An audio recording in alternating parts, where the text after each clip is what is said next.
Good morning. This is Ryan Clementson, Business Development Manager at Tolomatic. It's 3 after the hour, so I think we'll get going to make effective use of everybody's time that has joined us today. So thank you for signing up and signing in to see the introduction of our ServoPlace high-speed nut placing actuator solution. Again, Ryan Clementson, Business Development Manager here at Tolomatic, and we will begin. So thank you. So the nut placing solution, we're going to be talking about projection welding. And so from an agenda standpoint, we'll talk a little bit about what projection welding is and what the challenge was as we talk about it commonly for trying to come up with a solution for this application. We did come up with some pretty neat ideas, so I want to talk about our innovations to do so. And kind of as the formal introduction, we want to talk about the technology that was part of the innovation, talk through some of the real world performance. And since this is mostly automotive based or even metal forming, high production manufacturing, return on investment or ROI is really a key factor in getting people's attention, because the solution's been in place for a long time. And when using air cylinders from a cost of component standpoint, that's pretty attractive. And so we want to go through an example of, kind of what that ROI looks like, because it's pretty impressive. So getting into it, you'll hear projection welding also discussed as or talked about as nut welding. And I got a couple of images here showing what the finished product looks like, a nice image of what it looks like when they're applying current through the nut. But long and short of it, you've got a nut with these little projections on it that you can see here. They call them the dimples here. And you'll put that nut onto some sort of a spear or tool, and the weld head will come down, push on the nut with force, apply current through the nut into those projections. And because the projections are thin enough, those will vulcanize or turn molten, and then the force will put it down and then weld those projections to the plate. And that's kind of what you see in the two finished images right here. And most commonly, you'll see this done in automotive body and white shops, and that's if you call a tier 1 supplier, which is largely where you see nut welding. If you talk to a contact at one of these places, you can ask about who's kind of working in the body and white shop. And the nuts typically are tied into a nut feeder system that uses a nut feeder bowl or vibratory bowl. And then that runs into some shooting material and then over to the nut placer. So that's kind of the high level overview of what nut welding or projection welding is. And this can also be done too with studs. You'll hear talked about stud welding too. It's all kind of the same common practice for affixing fasteners to metal. And so the challenge is, it's a little tough to see, but this is a picture from a tier 1 supplier. And in that red circle, there's north of 100 nuts. And all of those nuts cost money in one way or another. And so these guys are running high production processes, so volume is key. So they need to be placed quickly so that the weld process can be done properly. And so it's all about hitting your cycle rates. And they not only have to be there quickly, but they actually need to be there. And so if they're not placed properly, if they're dropped onto the floor like you're seeing here, now you've got additional time to replace the nut. If the drop is from, some sort of a setup error or, some sort of a variance in the process, all of those things take time, whether it's, adjust FRLs, clean the cell, restart the cell, all of that stuff costs money. And when you take a look at what that downtime is, $5,000 per hour, if you're sacrificing seconds every hour, that adds up to quite a bit of cost. And our experience with welding and automotive fabrication in general, these guys are looking at what the cost of compressed air is. That's a very real number for these guys. So this is also another place where they can continue to find some savings on the utility bill on a monthly basis. And currently today, what you see here is one of a pretty common manufacturer's nut placing assembly. And so they're pretty straightforward. It's a pretty, mechanically simple design. There's a lot of nuance to it, but you've got an air cylinder at the back end. You've got the head, which is pretty critical to this, where in the upper corner here, the shooting material will drop into the head. You can see there with the little circle and the dashes. And then inside of number 4, the spacer, is where your spear resides, and that's the piece that will actually push through the diameter of a nut and drive it down to the welding assembly. And then, of course, you've got to affix the cylinder to the weld cell, and so you've got some kind of a clamp.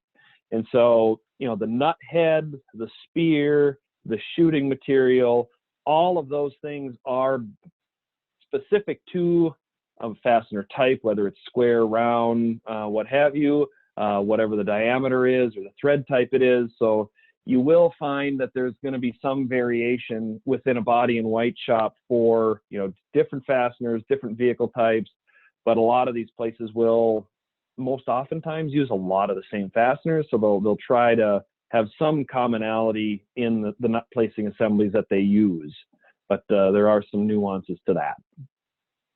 And so the issue, you know, we talked about 100 nuts on the floor in that previous picture. Well, how did they get there? Well, a lot of it is misplacement. And so for many of you that are familiar with pneumatic systems, you know that air can be at times, depending on how much complexity to the system you want to put in, very difficult to control speed consistently, especially as air components wear or you know, air pressures and air flows change. But generally speaking, you know, these things can be referred to sometimes as nut shooters. And so they may go too fast because they've got to compensate. And so as the spear gets down to kind of the weld point here, because of the way that they go in, and they'll either hit a bumper or there might be a deceleration valve, that nut gets put down real fast and it can cause hula hooping. And depending on the severity of that hula hooping, the nut can actually fling itself off the weld point. And so, you know, kind of what I've got here below with the inconsistent control, that can be a cause of it. It could also be a function of operators or wanting to get kind of the most out of their cell and make sure they're ultra productive. And so they might change the angle to make it a little bit better, or, you know, they're going to be intervening in the process while the cell is active. And a combination of any one or all of these different variables can cause what they commonly refer to as a microline shutdown. Whether that's, hey, I got to make a continual adjustment, so I got to quit production. I've got to readjust a head. I bent a spear. You know, I bent a probe. You know, all of those things goes back to that $5,000 an hour number where it costs money. And in a lot of plants, if they miss 3 nuts in a row, whether that's, you know, a nut jammed in the chute, the head, you know, bound up because of wear, 3 misplaced nuts in a row, a lot of times will require that they shut the cell down, which further adds cost to the production, or I guess pulls away from profitability. And so the more things that we can do to reduce those micro shutdowns or reduce the drop nuts, you know, all of that stuff is going to increase productivity and profitability. And what we're seeing to date with our ServoPlace solution is we're almost effectively 100% accurate every time, as long as the nut is ready and properly presented to the actuator within the nut head. So, you know, we do rely on the other half of the solution to get there. And so it's kind of a neat story how we got here, and I wanted to just kind of talk through that, just because we talk about solutions and customer projects can sometimes take a long time. We've looked at this application at various points on and off since about probably 2010, maybe earlier. But it wasn't really until like about 2014 when our RSM Brian Sondergeld went into one of the OEMs here and kind of thought outside of the box and thought, well, maybe, you know, because a standard ball screw unit just couldn't accelerate and it couldn't meet the speeds, because you're looking at strokes of maybe north of 12 inches. It just couldn't get the speeds or the accelerations. And so, you know, maybe we do some sort of a belt drive. And so what you're seeing up in the upper right-hand corner was kind of an early concept of what we called a lizard tongue actuator. And, you know, that was kind of a thought. And then, you know, as you can see there, it's a little bulky. You've got the carrier, you've got exposed components, things like that. Brian worked with our engineering team to figure out how could we package that into a little bit more of an elegant design and take the speed of a belt and kind of the form fit function of a rod style actuator. And we came up with a pretty neat solution, which you can see right below. Here's kind of an early lizard tongue prototype. And we kind of liked this and went so far as to build it, test it, as you can see, and had no problems getting north of 20 million cycles. And at that point in time, we felt pretty comfortable going around and starting to show this to some of the tier one component manufacturers, and even some of the big three in Detroit as well. And so where we're at today with our ServoPlace solution, you can see it changed a little bit from its early concept. It's a square tube versus a round.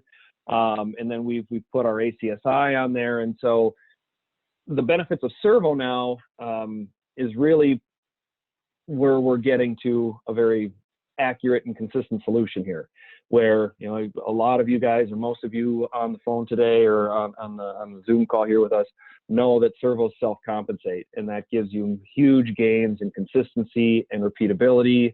You know, with electric actuators like we do in spot welding, you know, we can do things with programming to account for electrode wear, which will further increase your accuracy of nut placements. It doesn't matter if it's hot or cold, servos are going to self-compensate for that speed, again, making sure that you're always in the right place at the right time. And all of that kind of takes the human factor out, where now an operator doesn't feel the need or is unable to make any control changes locally at the cell. And to kind of further simplify the integration and conversion of some of these pneumatic systems, we have been able to pair this up with our ACSI, like I said here just a second ago, that simplifies the integration and retrofit, and it also allows them to run just on standard wall power with a DC converter. And some of the work and the development that we've done here over the last few years also allows us to send out units that are pre-programmed. And so it's not necessarily for distance per se, but we have figured out, and I'll talk more to it a little bit later, you know, the right speeds and deceleration rates so that we can decelerate at the proper time and eliminate the hula hooping effect, and also make sure that we can go at just about any angle. Like we say here, we even tried it to place nuts vertically. And so, you know, all of these things, and I got a little ahead of myself with the next bullet point, you know, we can even replace pneumatic logic to make sure that the integration could even be as simple as taking 2 wires off of a solenoid valve and putting them into the ACSI, and you can run it in like a pneumatic mode. So it's really straightforward to integrate to an existing pneumatic system, and there's opportunities to even use field bus control tied to the weld controller and show some potential cycle rate improvements as well. So further beyond the stuff I just talked about, you know, all of the parts are going to go north of 20 million cycles, and oftentimes you're going to see wear in air cylinders, you know, pretty early on, which is going to require to make adjustments. You're going to get blow by in the seals. And so, you know, with the ServoPlace, you're going to get consistency from day one through the kind of the end of its usable service life. And the way that we program this, like I said, we can run it vertically, and how we do that is by setting up the acceleration rate so that we accelerate faster than the speed of gravity. We can overcome gravity. So in a lot of the pneumatic nut placing systems, they'll actually have a third air line. They'll run a hollow spear, and they'll blow air back against the nut to make sure that the nut stays in place. And so by doing that through motion control, there's no need for that extra air, and we're just forcing the nut into its seat to make sure it's properly in place as it traverses down. And so we're able to essentially place them perfectly every time, compensate for the pneumatic systems. And I alluded to it a little bit in the prior slide. We've seen some huge cycle rate gains, where by using field bus communication and motion control, you know where you're at every time. So once you hit a certain distance, you could trigger through logic an event to the weld controller to say, I'm out of the way, I'm in a safe position, So now you can go down and weld rather than having to wait until you get all the way back to full retract and then send it down. So you're gaining, you know, even 200 milliseconds on each nut. You can reduce your costs, you can increase your productivity. And some of the estimates that we've seen and some of the calculations that a few of the installations that we've done with ServoPlace, they're seeing ROI calculations of like $1 million in increased revenues annually. So, I mean, that's a big deal to these guys. So I'm going to play a video.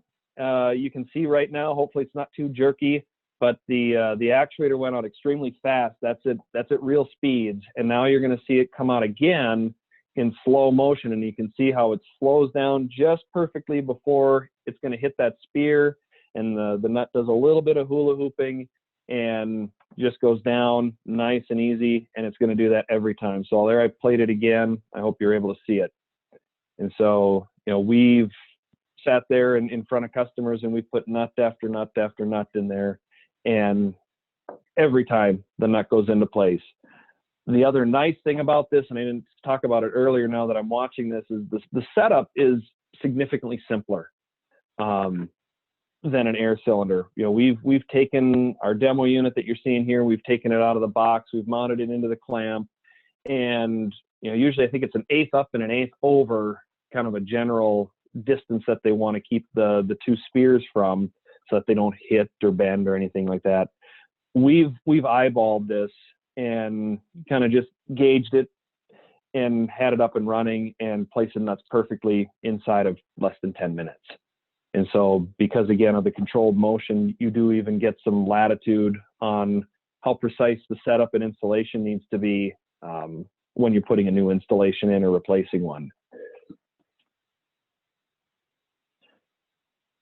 We talk about ServoPlace being a nut placing solution, and it truly was developed for that. But you know, this is also an actuator, and so you know, there's certainly other potential opportunities for high-speed pneumatic type applications where, you know, form fit function, this might work. And so, you know, certainly you can think of it as, you know, a very dedicated solution, but it is also a product that can be used elsewhere.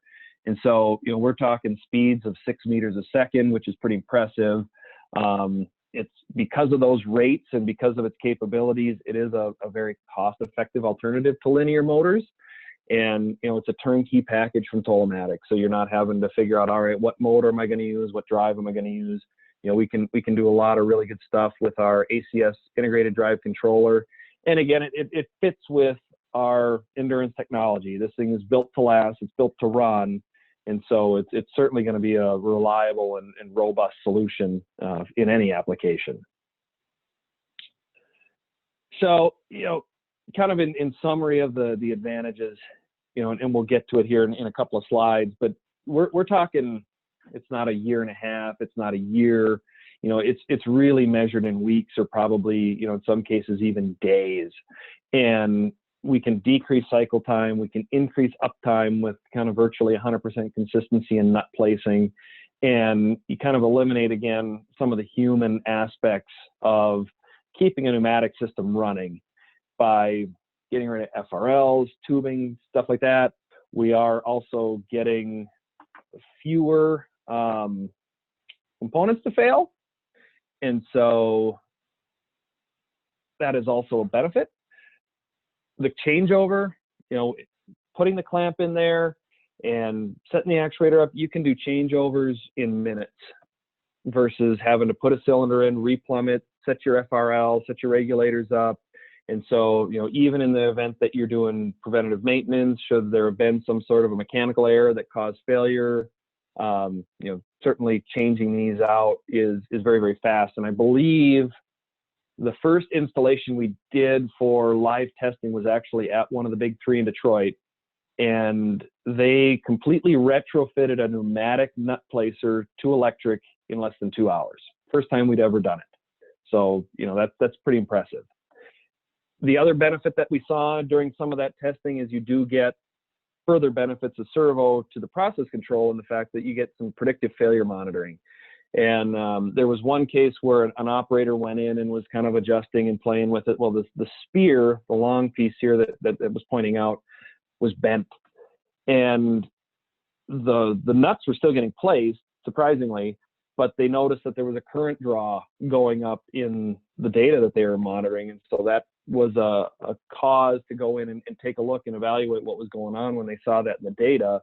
And sure enough, they noticed that they needed to make some adjustments, make some repairs, and head back in and go back to work. So certainly that's an added benefit to kind of the overall process and quality control, and that you can use the fault monitoring and data control or data availability of the motor to keep track of what that process is doing. From a pricing standpoint, there's going to be variation depending on the clamp that needs to be made, the head modifications, transition plates, things like that. But generally speaking, for the actuator, the clamp, the transition plate to the head, and the motor, which would be an LZT32, you're talking list price of $5,500 or $6,000, and that would come with the velocities pre-programmed into the actuator. And like I said, we can make the adapters for a number of different manufacturers' heads that are common in the industry. And, then of course, outside of the actuator motor and accessories there, you do need a power supply. You're going to need your cables. And because of the accel and decel rates, you are going to need a braking resistor. And those are things that, Tolomatic can supply. But a lot of companies, or, some of you that are on the call today have, or the body and white shops are going to have to be able to hook up to this. And so, how is this going to make them money and save them money? This is kind of a quick cost. And so we're kind of taking more of a high run production price where maybe they're not paying list, take a little bit off. And so when you think about the cost of a nut, it's not $2. That's probably in the cents range. But you're paying somebody to clean up the nuts, you're paying somebody to reload bowl feeders, and all of those things. We've talked to a few companies, and it's not as high as $5 in all cases, but it's certainly not less than $1. So if you think just on average 50 nuts a day, that might be conservative in some and aggressive in others, but it's a nice average. So if we take $4,800, $2 a nut, you got to drop 2,400 nuts to pay for this component.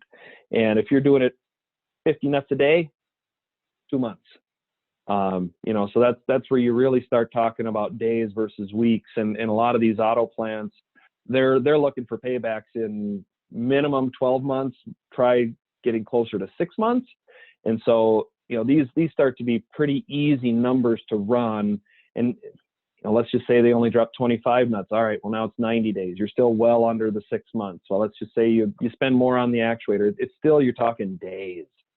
And, that's a pretty powerful statement when you're talking to maintenance guys that, they're kind of tasked with keeping the plant up and running and paying for itself.